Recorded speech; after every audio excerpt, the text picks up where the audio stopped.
তাই না, না না, তামিলনাড়ু না, এমপি। থালাপতি বিজয় 10 বছর বয়সে শিশু শিল্পী হিসেবে ক্যারিয়ার শুরু। 1992 সালে চলচ্চিত্রের মূল চরিত্রে অভিষেক।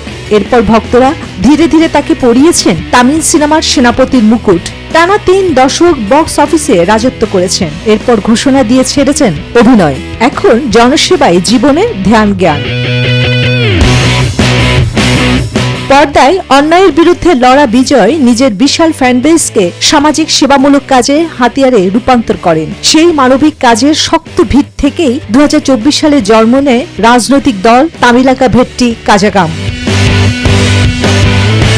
রাজনীতির মাঠে শতভাগ সময় দিতে বিদায় নেন প্রিয় অভিনয় জগৎ থেকে। এই ছিল এক সাহসী সিদ্ধান্ত। তার একমাত্র লক্ষ্য ছিল 26 সালের এই বিধানসভা নির্বাচন। কোনো জোট ছাড়াই এককভাবে রাজ্য শাসনের লক্ষ্য নিয়ে মাঠে নেমে পড়ে তার দল। তার অংশগ্রহণ নির্বাচনে যোগ করে নতুন মাত্রা। সিনেমার রূপালী পর্দায় বিভিন্ন চরিত্রে লাখো মানুষের জন্য কাজ করেছেন থালাপতি। ভক্তদের প্রত্যাশা, এবার সেসব কাজ করবেন বাস্তবে।